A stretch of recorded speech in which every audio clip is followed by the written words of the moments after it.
Hello, my name's Alison Cleary. I'm the Executive Director of Open House Melbourne. Welcome to my home office, unusual places in unusual times. Before I introduce today's Heritage Address, I wish to acknowledge that our programming exists on what always was and always will be, the lands of the people of the Kulin Nation. I pay my respects to the elders past, present and emerging, and to all First Nations people in the wider Melbourne community and beyond. Indigenous sovereignty has never been ceded in Australia, and we try to be mindful of this in everything we do, given our focus on the modern built environment. And now to today's Heritage Address. Victoria has a rich and diverse heritage, from the grandeur of Flinders Street Station to the scenic landscapes of the Great Ocean Road, the rustic craftsmanship of the Murtoa stick sheds, through to sideless modernist mastery at 1 Spring Street in the city. There are more than 2,400 state significant heritage places and objects on the Victorian Heritage Register. These places and objects all contribute to the rich fabric of our state. Today's Heritage Address is delivered as a partnership with the Heritage Council of Victoria. The Council, as many of you will know, recognises, protects and celebrates Victoria's cultural heritage. They advise the government and others on how to conserve and protect historically important objects and places for the enjoyment of current and future generations. The Heritage Address is an annual favourite on the Open House Melbourne July program calendar. Since 2009, a broad range of people have given their views on heritage in our state and city. The Council themselves have been an avid supporter and advocate for Open House since our inception in 2008, and it's a partnership that we celebrate again here today. And now, today's speaker, Stuart Harrison. Stuart is the host of Restoration Australia on ABC TV. He's also a practicing architect and has worked across architectural practice, teaching and media for 20 years. He's an amazing advocate for good design and the reuse of buildings, and he believes in a strong link between history and contemporary practice. Stuart's the director of Harrison & White Architects. He's worked extensively in public radio and architectural history, and he's published 3 books on housing. I think you're going to really enjoy Stuart's talk tonight. Stuart, over to you. Thank you, Alison, and thanks for having me as part of both Open House Melbourne and, of course, this Heritage Council address in what's a reasonably difficult time here in Melbourne. So I'm Stuart Harrison. I'm going to talk through recent adventures in television and how that relates to my understanding of heritage and design, what the opportunities that this creates are. So this first slide here, you can see the title of the talk, Heritage Design and Layering. And layering is a particular way in which I think we can approach some interesting questions around restoration or conservation more generally. So I am the host of Restoration Australia for 2 seasons, Season 2, which aired last year, and Season 3, which is airing later this year, around October, hopefully. And this is made by Fremantle Media for ABC Television. And this title slide here from the show, and I'll be showing a few grabs from the show, as well as some of my own photos and those of others, is really a kind of very traditional idea of what you might imagine by restoration, a kind of country property, idyllically lit in the Australian outback. Ironically, this is one of the houses that didn't end up making it onto the show, but it does kind of capture something about the typical way we might associate restoration. What I'm going to show tonight, to some extent, is ways in which we can redefine, hopefully, what we mean by restoration or heritage more generally, what the opportunities are for design, and what some of the pitfalls of formats like this are, and some of the great benefits. So there's a few questions I want to propose in this talk. What does heritage look like is one of them. And what are we restoring when we talk about restoration or a show like Restoration Australia? And what do we need to be careful of? But by way of introduction, I'll introduce myself in terms of what I do. I'm a practicing architect and relatively recently was involved in a big collaboration in central Melbourne, the RMIT New Academic Street project with 5 practices. And this in many ways was a kind of example of a heritage project in a very broad sense. Existing buildings that weren't heritage listed, but very actively used, and a reimagining of them at the lower levels. These are buildings 10, 12 and 14 at RMIT's city campus. And what the team did here was really look at what opportunities these existing buildings had to be opened up, to have better urban outcomes, better interior outcomes, and a more layered approach to history, a kind of episodic series of moments, a diversity model.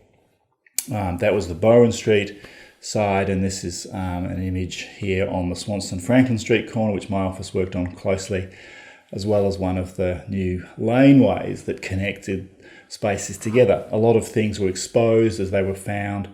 And so what we were looking at here is kind of broad ideas around conservation in some ways, demolition, reuse, adaptability, etc. So what does heritage look like? It looks, in this case, like something not that you might normally expect with that kind of world. But onto the TV show.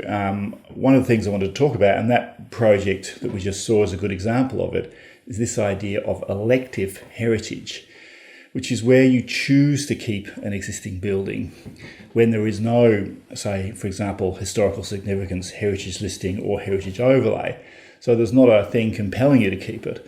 And what's interesting about season 2 of Restoration Australia, the first one I hosted, was that in fact the majority of those projects, and you can see a snapshot of them here, were in fact elective heritage projects to some extent. People had chosen to keep these buildings, they didn't have to. And that's in fact a really interesting moment. And it opens up one of the questions I want to tease out in this talk, which is what are the pathways to heritage that aren't just about having to keep a building for heritage control reasons? Why might you choose to keep a building? Onto the very direct experience of the television show here, we can see the 6 episodes of season 2. They're on iView, or at least they were very recently, last week. So they're available to be watched. And it's worth mentioning at this point that the next 2 seasons of the show, beyond season 3, are currently in the early development and early shooting stages and casting stages. So if you are interested in having a project on the show, albeit with a different host in the future, you can go to the link at the bottom there and find out more. But on to this next slide, one of the things I want to talk about, and I've talked a lot about to the people I've worked with on the TV show, producers, etc., is the Burra Charter, because it really is the answer to this question: is what is the best practice in restoration projects or conservation more broadly? Conservation is the term we should probably use. Conservation Australia or Adaptive Reuse Australia, Alterations and Additions Australia could all be equally valid titles for the show. But the answer to this question is, of course, the Burra Charter. For those of you who work in the heritage space or have, you be familiar with this document. Practicing architects will come across it as well, and historians, which is where I first came across it. But the Burra Charter is a consensus document really on how we do conservation in Australia. First written in 1979 in the town of Burra in South Australia. The document really seeks to set a roadmap for how you might approach conservation and the different ways to do it. This next slide shows some text extracts from the document that I've pulled out here and highlighted some key terms. Conservation, restoration, reconstruction, and we'll see an example of that. Adaptation, one of those as well. Also highlighted here is this idea of reversibility. It's really important in the Burra Charter, in the conservation world. How do you undo things if necessary? Demolition, we saw an example of that before, a very valid process. But also this idea in clause 22.2, this idea of new work, and that it should be readily identifiable as such. From all this, if you want to do a crude reduction of the Burra Charter, you could say that the new should be different to the old. And this is one of the kind of lessons that I try to take to people working on the show and families and clients, owners of the properties that we're dealing with. And a good example of that is the first of these projects I'll talk a bit about, which is the Hunting Ground project in Tasmania. Christie Burra Architects did the design work on this, and this is a really clear example of new elements, this link in the middle, and existing elements which have been restored, and in certain areas new elements being added on, replaced like for like this sort of gal roof here. This project is a very interesting one. This is a drone shot from the meet and greet, which is the first time the host meets the owners and set out their plans. You can see it's actually two separate buildings, and the proposition here was to join them together to make a bigger one.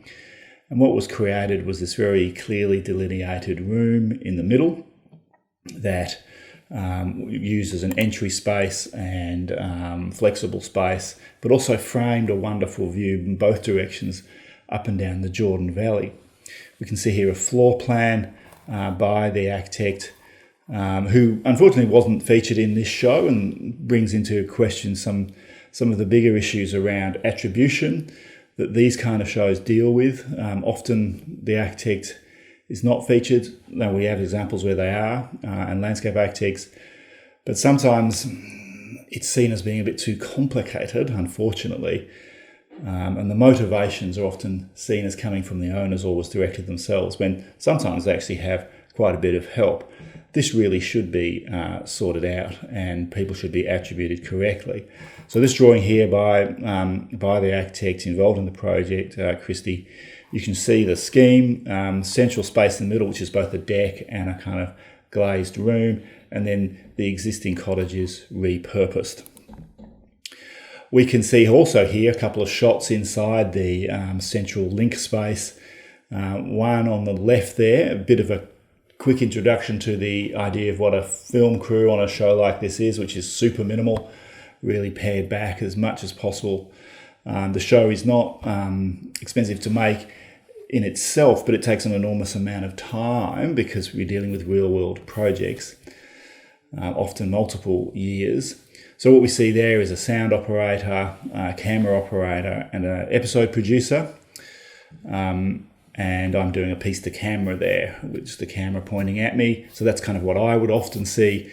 And then on the left there, in the same space when it's completed, what you as the viewer see, what we all see, which is the finished product here, nicely framed at a low level, showing the sort of glass. And we talked a lot about glass in this episode.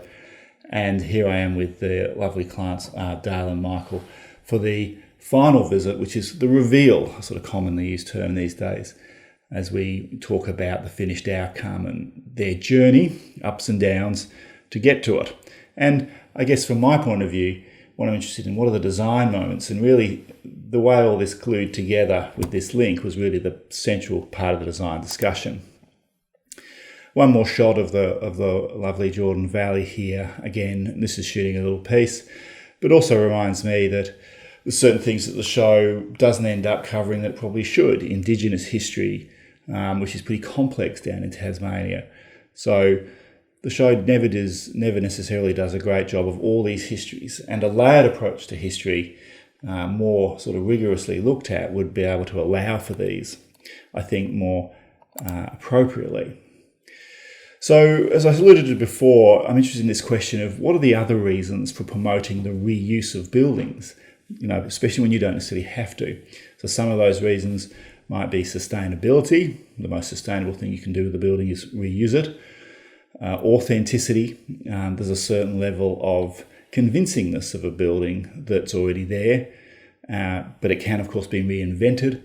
Layering and a sense of place. So all of these things, and this really could be extended to landscape as well. So these are some of the benefits of reusing buildings, in relation to this idea of kind of electing to choose to keep them. A more, traditional project in some ways, closer to a restoration, I guess, is this one at Tatachilla in the wonderful McLaren Vale in South Australia. This is a bit more kind of quintessential Restoration Australia or similar shows to it. So it's a series of buildings there. You can see those two buildings are stables and a Peaker's cottage. Again, a drone shot. This is from the This is from the meet and greet of the project. And we filmed this a few years ago. These are my photographs from on the ground, sort of midway during the process. We can see on the left, actually recently in this photo, restored and reused the pickers' cottages into two little B&Bs, which you can rent should you need some accommodation in the McLaren Vale and stay with the next door to the wonderful Johnny and Anne. And over on the right side, we can see the main stables building. So this was originally used as part of the agricultural use. And what we can see in this next series of slides is a couple of moments from this show that were quite instructive, I think, and where the show was potentially pretty useful to the owners. They had some very limited architectural design advice early on, which they departed from. So there was no active architects involved in this project. So this was an episode where I was able to sort of give a bit of unsolicited advice, and some of that was taken up with some okay outcomes. So one of them was a discussion around these beams running through the main space that needed to be inserted. And the clients were keen to box them out in timber to make it look like the timber of the original wonderful trusses that are there, and I recommended against that. Boxing out, of course, makes things bigger, and you get into this thing what I was calling the imitation game, and you don't have new from old, you have new trying to look like old, and that's not good practice and ends up just looking very clunky. So we were able to suggest that they paint these new steel elements black and let them coexist. So you get a sort of layering. And that's what happened. And in fact, the outcome of this was really wonderful. Wonderful clients who worked really hard. And down the bottom here, another little moment where on the meet and greet, I'm walking through and there's a blocked out window that's got a very high sill height that you can't see out of. They weren't sure what to do with it. They were worried about overlooking into a neighbouring property. I encouraged sort of lifting the floor level up so that sill became something you could view out of and making the most of it. Was a north-facing window. And they did that, and wonderfully they now get a nice view across vineyards, the sort of thing you might want in the McLaren Vale. So a sense of real achievement here in terms of actually helping positively in terms of design advice in a heritage context. So on this issue of, I guess, design, one of the questions I'd also like to ask is, can heritage practice be a way of promoting good design? I think what I'm trying to suggest with this talk is yes.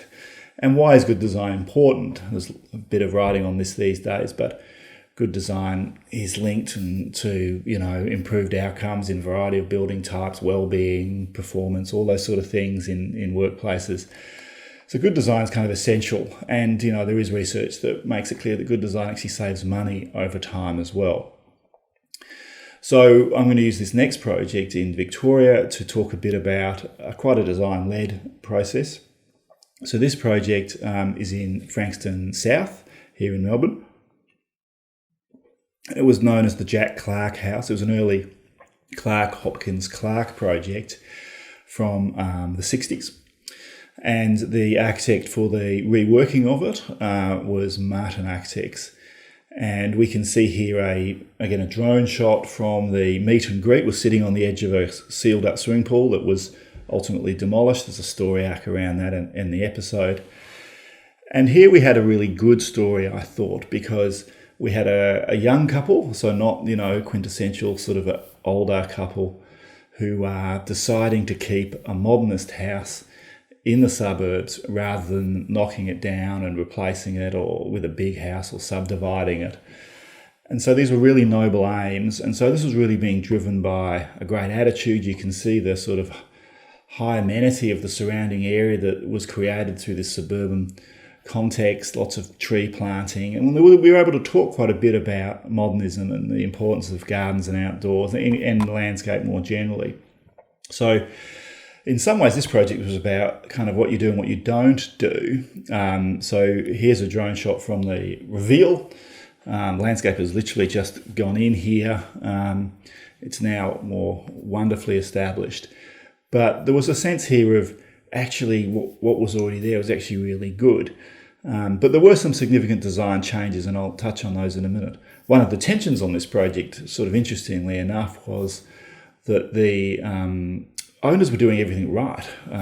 They had a good, clear intent about what they wanted to do.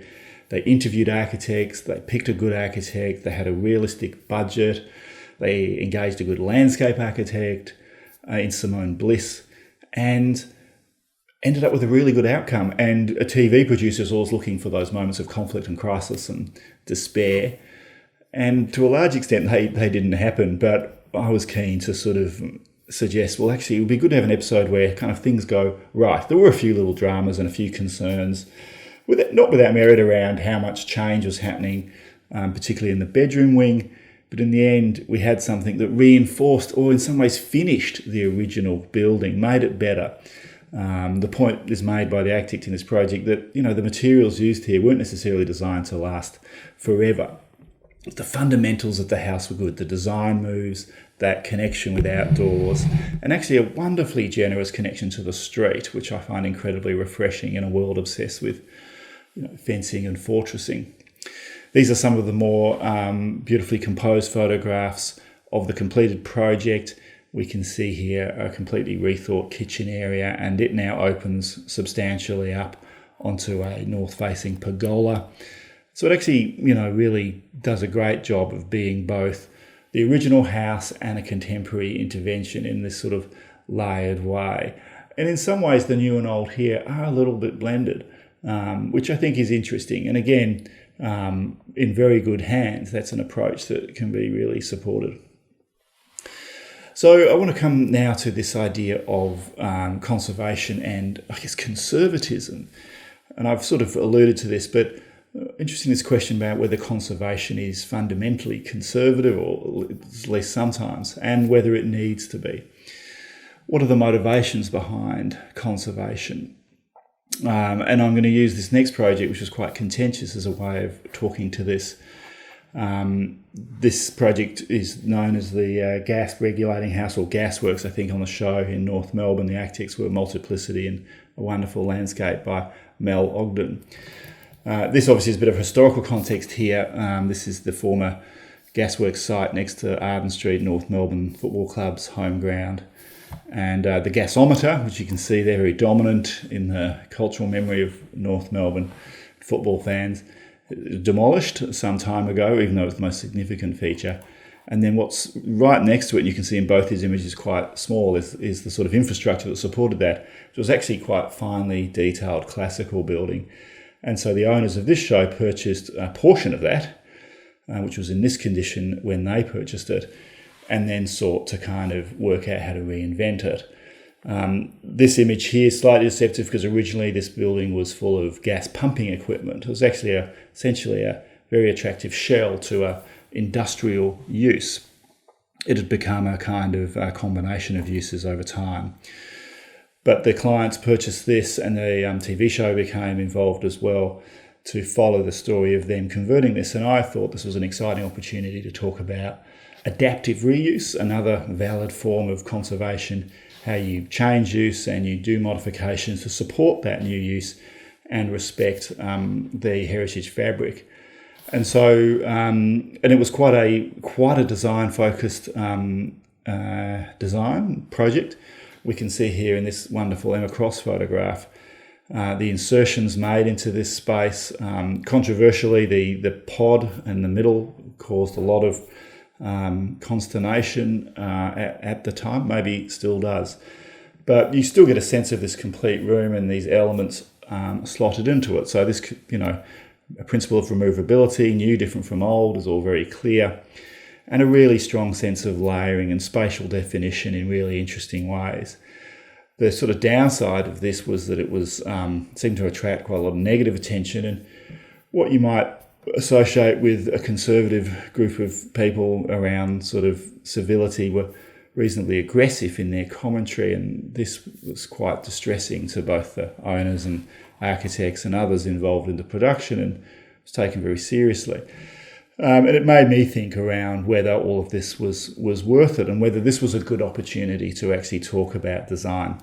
TV producers like to push people into particular stereotypes and And so there was a bit too much of that going on. So in the end, I'm not sure this episode was successful from a design advocacy point of view. It seemed to polarize everybody into their sort of biases. And I don't know if we won many people over in terms of adaptive reuse as a valid process. A lot of people ask me what I think about this project personally. I thought it was incredibly well handled and adventurous, and it's essentially what the clients had asked for. And this, in fact, was a heritage context. There was a heritage listing on this building, only on the exterior. Despite that, the design fully respects the interior skin of the space. And I wrote a little bit about this episode in particular, as well as some other elements of the TV show, in a piece I wrote for Arctic Victoria a year or so ago. And this talk builds on some of the things I was talking here. You can get that online. And this was an excellent issue that it was in, edited by Harriet Edquist, one of my former lecturers at RMIT, called Citing Heritage. And some contemporary ideas of heritage and restoration are encapsulated in this piece. So if you want to find out more, you can always look this up. And the final slide on this project here, the full title of which, from a multiplicity point of view, is Classical Gas, the original stereo version, which was received an award in the Arctic Awards last year. A couple of drawings here showing that layout in its entirety and the way in which that central element works, offset pod element. But also one of the things I want to touch on was the wonderful Mel Ogden courtyard. Very harsh conditions there, contaminated soil. But also what we're doing here, it's me taking a photograph of a little drinks we have at the end of a reveal shoot, which are filmed often. And a good way to kind of get everyone together and try and break down some of the sort of barriers between, I guess, TV production, either side of the sort of the narrative, and something that's worked to reasonable success on most of the episodes. I want to talk a bit about this project now in Western Australia, which is the Pegannon house, which was actually the first episode of Series 2. It's a very important one for me, one close to my heart, and was really, in fact, to be honest, one of the reasons I decided to ultimately agree to do the show was to get the story of this architect more widely known. This was, of course, designed by Ivan Ivanov, who did a wonderful series of projects in Perth, mainly houses. Reasonably well known in Perth for many years in the wider community, but not known nationally. And so this project now, which was a reconstruction following a fire, is really dated both from 1965 when Ivan Ivanov finished it, and then Tim Wright, Perth architect, who headed up the new work. And the new work was substantial. This wasn't a restoration, this was a reconstruction effectively. And here we are at the meet and greet, a drone shot here, a well-publicised fire in local media and a bit of national media, architectural media, reported on this, I think in 2015, gutting out the building completely, which was a total work of art type of project. And here we are walking around what's left of the suspended floor slab. There's a little garage tucked underneath there that was relatively untouched, and trying to rework out how this house worked and beginning to talk about, the enormous task of reconstructing this. And there was a really interesting story here around archive material, archive drawings, family photographs that were all used, magazine photographs, original photographs. Really good detective work on behalf of the wonderful clients, Tim and Lisa, to try and literally piece this back together. And of course, it was a success story. The house was completed. Here's a shot also at the meet and greet, looking straight through the house, or what was left of it, this platform, to the park opposite. And this reminds me just how great this house was, even in the end, of having this sense of throughness, this kind of amenity on both sides, garden, front garden, park. And really one of the things that was so exciting to me about this project is, even though it's a 60s house, the lessons here in terms of design advocacy are equally as important as they ever were. So This project was interesting because a full reconstruction, i.e. just bringing it back to how it was, is in itself a design advocacy project, because it was almost a perfect house, and it is again. All of those kind of modernist things that we touched on a bit in the previous one of access to outside, amenity, light, cross ventilation, the fundamentals that we've lost in Australian housing. And as someone who used to live in Perth, important lessons that need to be relearned. And this is the completed veranda, which is really central to the whole experience of this space, this threshold. Looking back, it's got these wonderful stone arches, and there's a good story on sourcing stone. Pegannon, the original owner, was a stone and laminate merchant, and Ivanov just sort of ate that up, just used these wonderful materials that he had access to, both traditional materials like Italian marble, but new materials like laminate. There was some beautifully painful work to restore laminate to how it was done. It's not done anymore in that way, with the sort of thin black kind of line edgings as surfaces meet. Really interesting work, and it was a great pleasure to me to be involved in this project, and very touching to see these people back in their homes. And so the design advocacy story here, which is sort of my interest, is this project is reconstructed.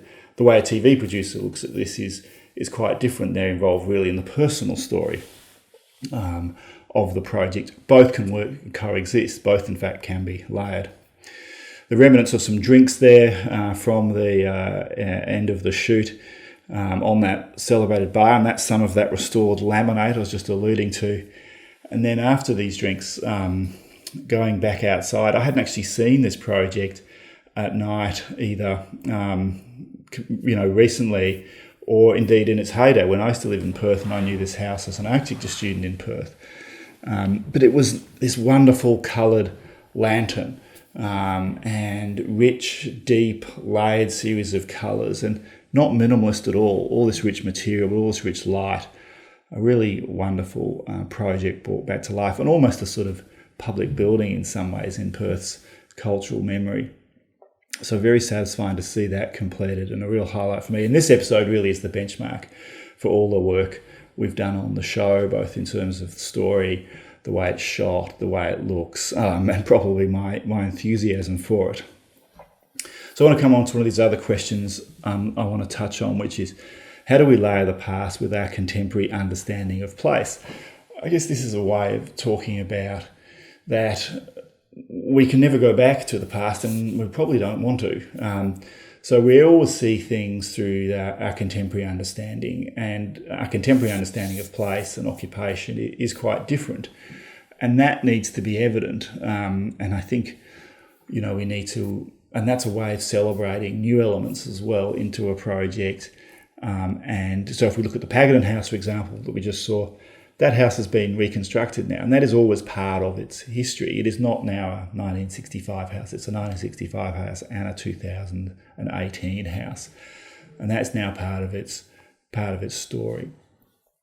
But I actually wanted to stay in Perth for a minute, which is a place very close to my heart, and talk a bit about this idea of layering in an evident urban form, in a historical way, around relatively recently completed public realm project Cathedral Square and Perth City Library, the library by Carey Hill architects, late Perth architect, but also this idea really about the other buildings in this image, the wonderful 1896 Titles Office by George Temple Poole, the St George's Cathedral in the middle there, and probably, for me, most significantly, Hallett Bailey's Council House at the back of that image.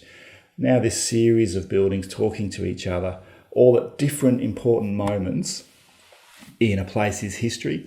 So Perth, in some way, in terms of its European settlement at least, you get a sense of its history laid out for you in a space like this. And this project was a really great piece of urban design to increase the prominence of the Titles House, which has a wonderful, enormous facade on its side, effectively. And the new library is a great piece of contemporary public architecture, municipal architecture as well, for local government. Rare to see such a great, highly valued piece of design commissioned by local government. But I do want to just talk a bit about that building in the background, Council House. And 1962, Halton Valley, wonderful Fritz Koss photograph of it here, this kind of beacon summarising the optimism of Perth at the time. But, 1950s, 1960s Perth is a double-edged sword. Optimism, growth, but also, this was not necessarily great times socially for a lot of people. Indigenous people weren't allowed in central Perth. A lot of other well-documented issues. So we do need to be careful when we're celebrating these periods, and that's why this layered approach can be quite good. But one of the layers of this particular building's history is its almost demolition in 1994, which is when I first became involved in the building's history, because it's part of my history as an architecture student and activist and advocate. And I participated in a student protest, student-led protest to protest the demolition of this building. There was a lot of behind-the-scenes advocacy work going on at the same time by people like Geoffrey London, which ultimately led to the saving of the building. Here I'm capturing it in some of my photographs at the time. Emptied out, it is having its asbestos removed. It actually had this wonderful transparency there, and when looked at from a different point of view, capturing light and becoming quite solid. You can see the hoarding around the base of it there. And really what was happening here was another kind of misunderstanding about history that was happening at the level of the government. The state government at the time was very uncomfortable about these Perth landmarks. This building was almost demolished. Other buildings were being talked about demolished, and some other ones were, that represented that time of the 50s and 60s. Because it was seen as being not what the aspiration of Perth was, which was really to try and re-establish it as a colonial city. So in that image you saw before, the kind of St George's Cathedral version of Perth, not with these contemporary things that had been added on. And there was a very clear link between the social values of colonial Perth with what the proposed cultural values were of the time, or trying to get back to. This was quite a conservative dalliance that was occurring at the time, and for good, this project was retained. That government moved on, and there's a good story here, which is Perth Council House was retained, and indeed a few years later it was celebrated on a series of Australia Post stamps on architecture. One of four buildings pictured on these stamps. One of the others, of course, was the Opera House. Some pretty good company. So good story. Another beautiful photograph from the 60s there. So I've elaborated on this a little bit already, but one of the sort of things I would propose here is that we should consider the social values of the time of a building's original construction and moments in its history. So in regards to that previous example in Perth, these things are political, and we've seen a real flare-up of this idea recently. So when we propose a particular type of building in terms of its era and restoration and celebration, what comes with that, and how do we deal with that? How do we interpret that history in a positive way that acknowledges the darkness of our history? So why are we restoring is the thing I would ask us to think about when we come to do this work, because it does come with a political angle, but also is full of opportunities. Talking of which, here's a little sneak preview of Season 3 of Restoration Australia that will hopefully air later this year. And in some ways, Season 3, as you can probably get a sense here, probably returns to some of the more traditional forms that you might associate with this show for whatever reason, progress, time.